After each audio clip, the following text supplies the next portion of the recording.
साथीहरु, यो डिजिटल जमानामा चाहिँ हर कोही छिटोभन्दा छिटो पैसा कमाउन चाहन्छ या आफूसँग भएको पैसालाई छिटोभन्दा छिटो डबल त्रिबल बनाउन चाहन्छ। अहिले चाहिँ हर कोहीको हातमा मोबाइल फोन छ, ल्यापटप छ, हर कोहीसँग ट्याब्लेट छ र अहिले शेयर मार्केट पनि यति सजिलो भइसकेको छ कि तपाईहरुको हातमा चाहिँ शेयर मार्केटको एप्लिकेसन छ, टिएमएस छ र तपाईले चाहिँ शेयर मार्केटमा कुनै पनि शेयर चाहिँ तुरुन्तै किन्न सक्नुहुन्छ। अहिले हर कोही व्यक्तिले चाहिँ शेयर मार्केटमा लगानी गरिरहेका छन् र धेरै जस्ता साथीहरुले चाहिँ शेयर मार्केटमा लगानी गरेर प्रफिट पनि कमाइरहेका छन्।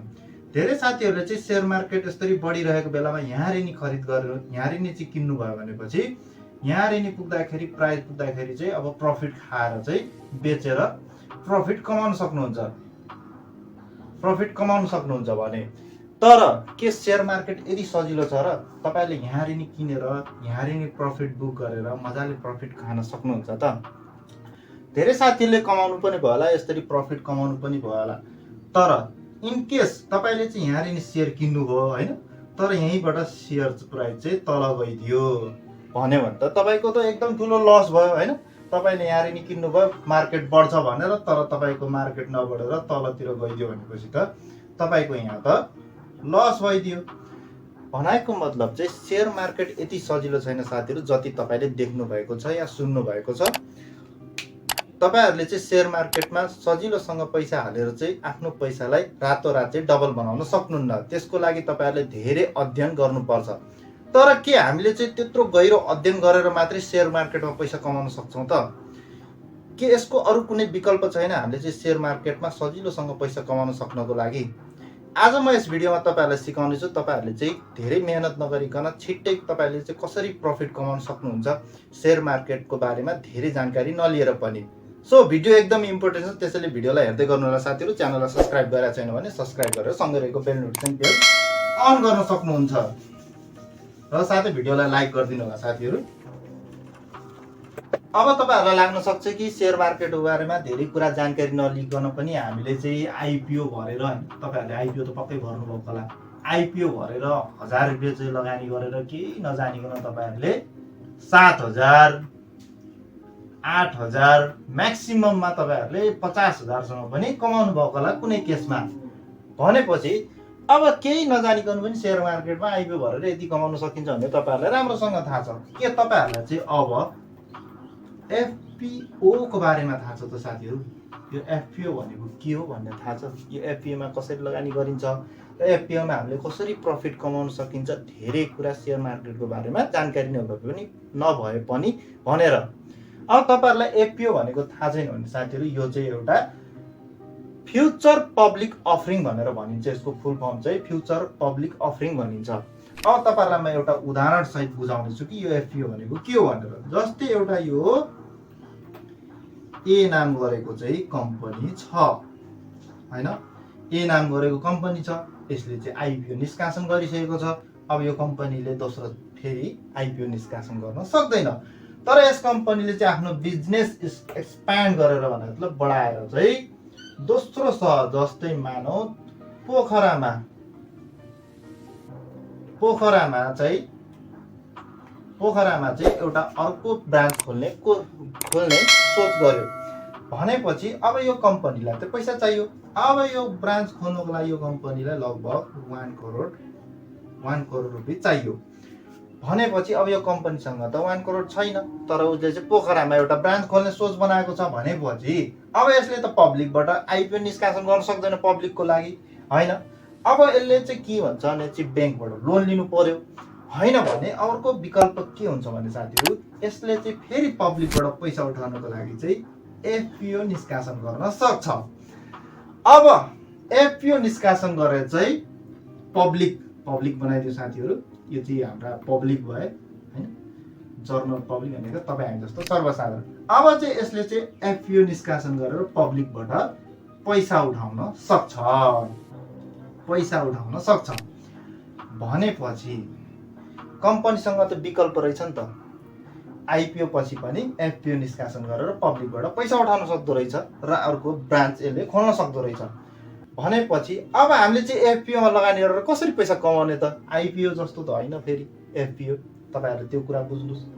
अब चाहिँ मानौ यो कम्पनीले एफपीओ निष्कासन गर्दाखेरि एफपिओ निष्कासन गरेको पब्लिकलाई पर युनिटमा 100 रुपियाँ राखेर, पर युनिटको 100 रुपियाँ मूल्य राखेर चाहिँ यसले एफपिओ निष्कासन गर्यो भने एक किताको मूल्य चाहिँ 100 रुपियाँ राखेर निष्कासन गर्यो।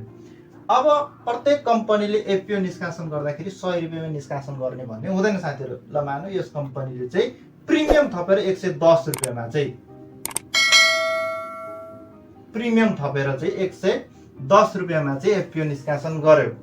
अब यो प्रिमियम भनेको के हो हैन, तपाईहरुलाई प्रिमियम भनेको के हो भन्ने लाग्न सक्छ भने त्यस सम्बन्धी हामीले पहिले नै भिडियो बनाइसकेका छौं। तपाईहरुले हाम्रो च्यानलमा गएर त्यो भिडियो हेर्न सक्नुहुनेछ प्रिमियम्स भनेको के हो भनेर। र 100 रुपैयाँ भनेको चाहिँ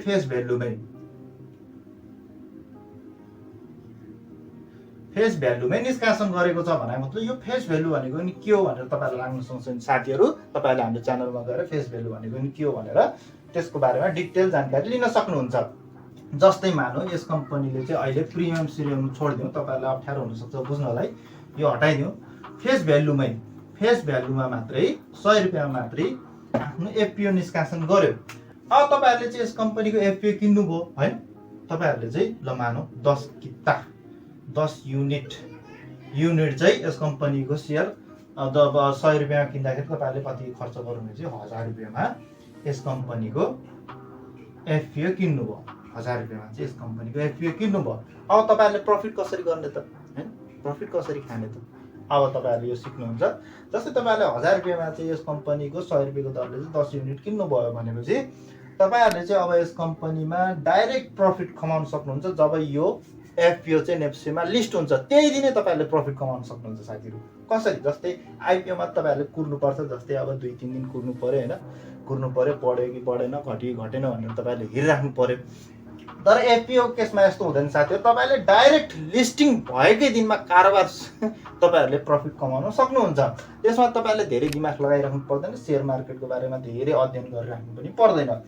अब यो कसरी हुन सक्छ भन्दाखेरि जस्तै यो कम्पनीको शेयर त नेप्सेमा लिस्टेड छ भने मतलब शेयर मार्केटमा लिस्टेड छ अगाडि नै हैन, शेयर मार्केटमा लिस्टेड छ भनेपछि अब यो कम्पनीको जस्तै मार्केटमा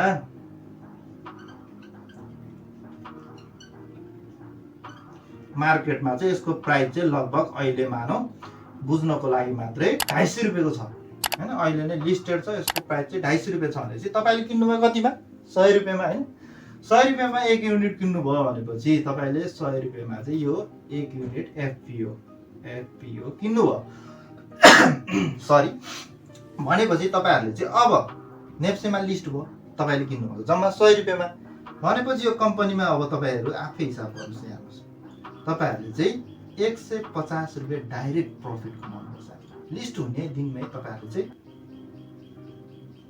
डाइरेक्ट 150 रुपैयाँ प्रफिट गर्नुहुन्छ, किनभने शेयरको प्राइस त 250 रुपैयाँ रहेको छ, तपाईले किन्नु भएको जम्मा 100 रुपैयाँमा, लिस्ट हुने दिन यसको प्राइस 250 भइहाल्छ भनेपछि तपाईले लिस्ट हुने बित्तिकै तपाईले बेच्दिनु भयो भने डाइरेक्ट एक कितामा 150 रुपैयाँ प्रफिट गर्नुहुन्छ।